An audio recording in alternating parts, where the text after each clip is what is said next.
Well, good morning. This is Rick. I hope everyone's having a great day. Excuse once again the really weird hair. I really need to go and get it cut. Okay, I'm sat indoors today because it is just freezing outside. If you ever plunged your hand into ice cold water and it's so cold that it hurts, that's what the wind's like out there at the moment. Now, I did want to do this in the van, but there's no way I'm going to do it in the van.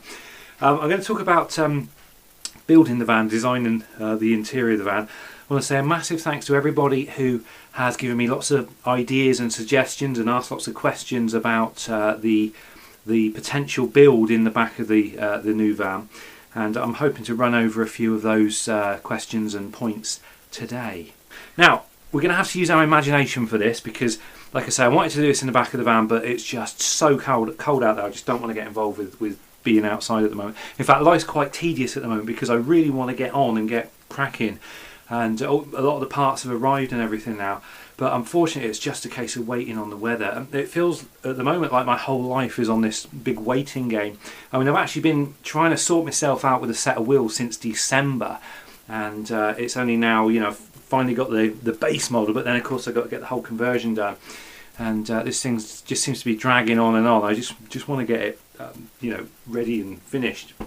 But anyway, so we're going to have to use our imaginations today. So I'm in my bedroom at the moment. So what you're going to have to imagine is where the bed is here. This is where the cab is. So you've got your driver's seat and your passenger seat facing that way, and then this is the interior of the van. Obviously I've got the back doors here, and I've got the sliding door here. Now, in my last video I talked about a layout. I'm just trying to remember now, I've had so many since. What was the layout? The layout was going to be seats here, immediately behind the driver's seat.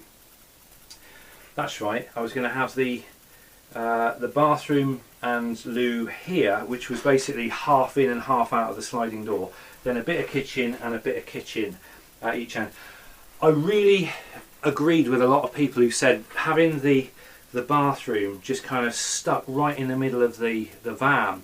I mean, it was sort of, technically it was the right place to put it, but it was going to be such an eyesore, and a couple of people suggested it was going to make the van feel closed in, and I actually agree with you. So in the end I thought, right, I'm going to have a rethink.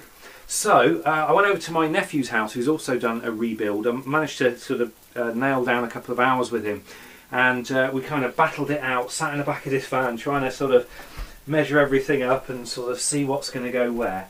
And in the end we came up with an idea that it kind of worked. Basically I wanted the bathroom to be either in the back corner. Yeah, I needed the bathroom out of the way. Now, a lot of people are asking me, why do you want a bathroom? Well, to start with, I suffer from IBS, so I need to use the bathroom a lot. I mean, I know that's way too much information, but it's one of the reasons I got a van in the first place, so I could have a bathroom on board. But also, if you've got other people in the van, it's great being able to have its own little room, so you can disappear into the bathroom if you need to, without asking everybody to leave, while you pull a loo out of a cupboard and use it that way. So in that respect, I really want a bathroom. And people are saying, well, why do you want a shower? Well, the thing is, if you've got like a loo room, then it makes sense to sort of double up its use and make it available as a shower as well, because obviously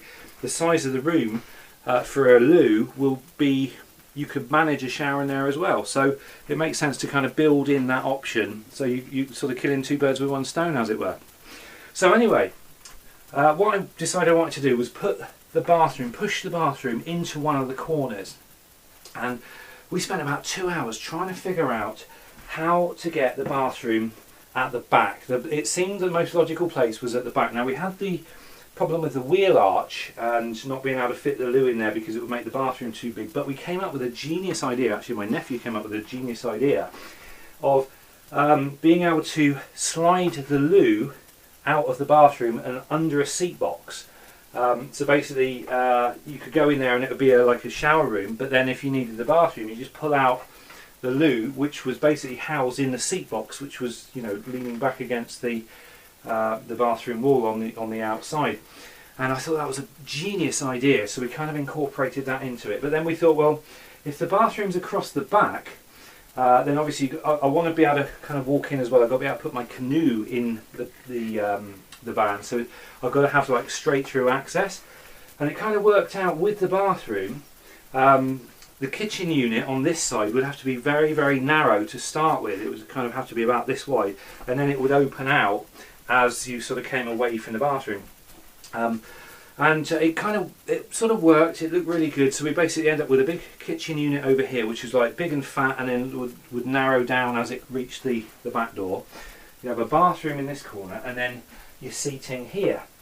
And I kind of slept on that one. I thought that's going to be the one. But then one of the other major things that you have to take into consideration when you're designing a camper van or a motorhome is where you're going to store stuff.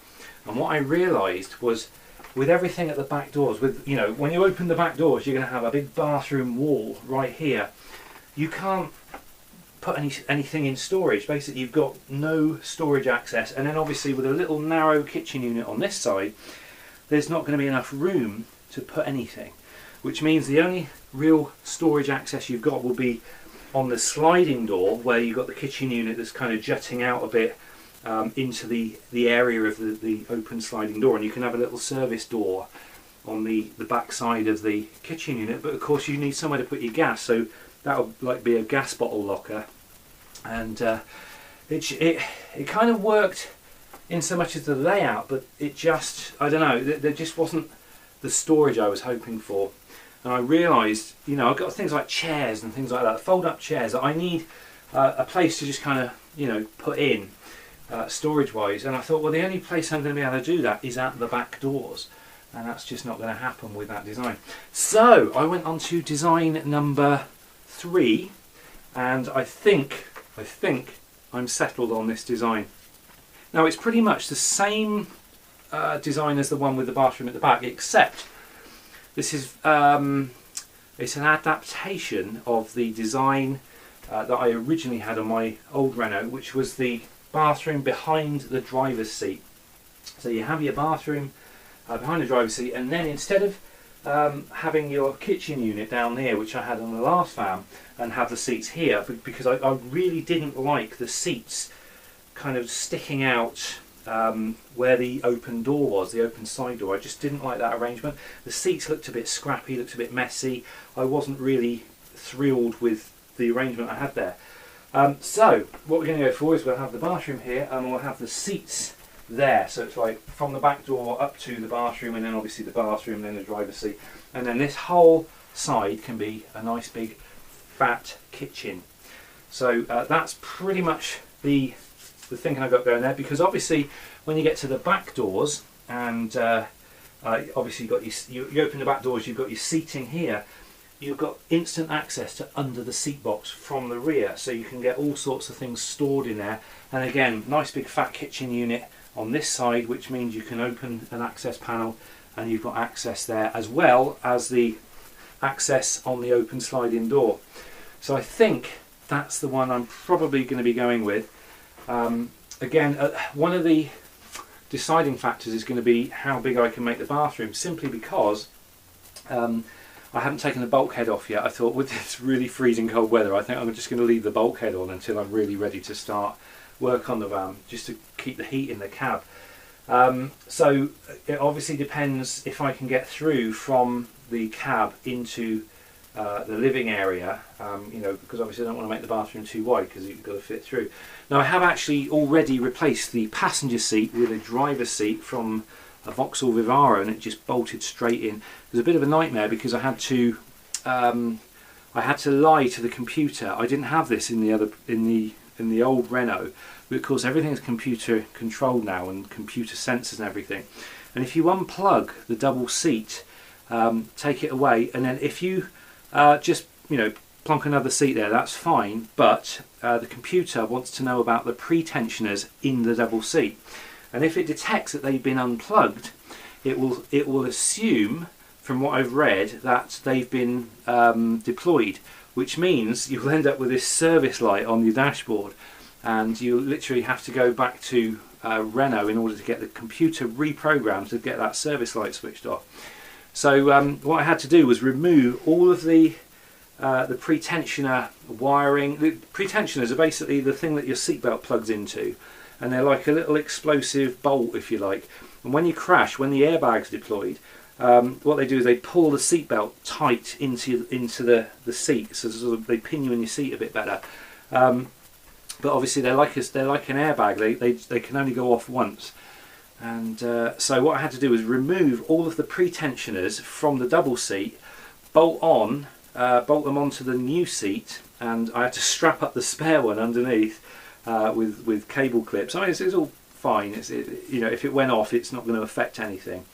And then plug in the same electronics, but I had to do all of that without touching the ignition, because as soon as you touch the ignition on the van, that's when the computer says, "Oh, hang on, I've got a wobbly here." So anyway, that was a palaver, but I've managed to pull it off, plugged it all, started it up, no light on the dashboard, so that was good. So I've got a water tank arriving later today, which is my main fresh water tank now. It's going to go inside, basically because I just don't want it freezing outside. I've also got a specially designed custom tank that's coming, which is designed to be slung under the van, and I'm having some special holes put in it so that I can have my shower and sink waste go into it, and then obviously there's another drain tap on it, so that's going to be fun and games fitting that. I've got the windows should be arriving today. I've basically, what I decided to do, because I wasn't entirely sure what I wanted to do for windows, so what I decided to do is I would just get windows all the way around, and then I would have the option not to fit one if I decided not to.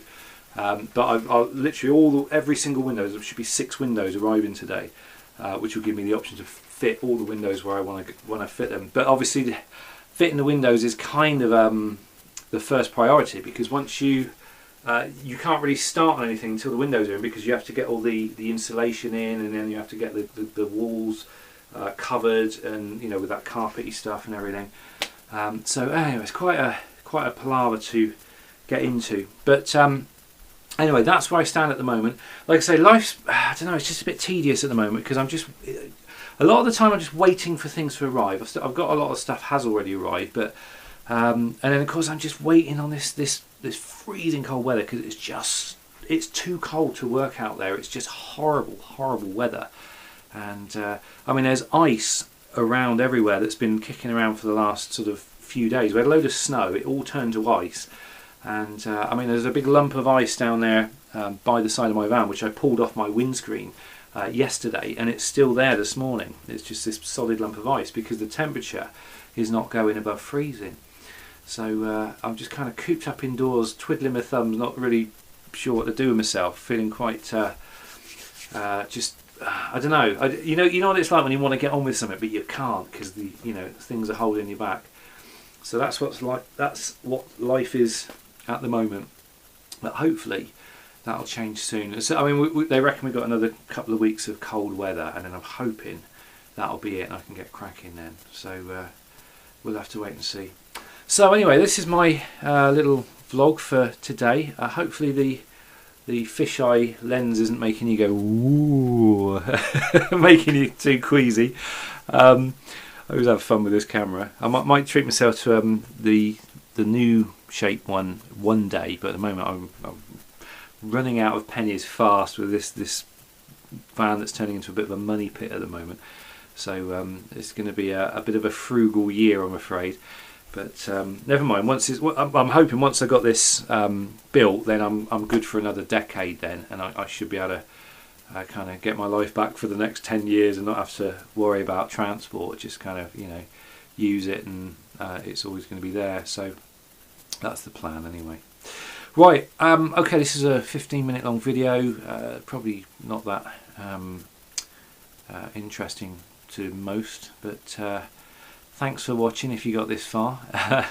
I will make another video at some point soon. The allotment is it's just all as it was, dormant and very little happening. So I'll probably make an allotment video a bit later on when things start happening again. But at the moment it's too darn cold to even go near it. I mean, I drove past it yesterday just to make sure it was all okay, but yeah, I'm just so not inspired to be there at the moment. When the weather warms up, Mr. Solar Powered here will be obviously hitting the ground running and doing lots, but while the weather's cold, I just want to stay in hibernation mode, if you know what I mean. Anyway, I'm out of here, guys. Thanks for watching. Have a great rest of the day, and I'll see you in the next video. Take care.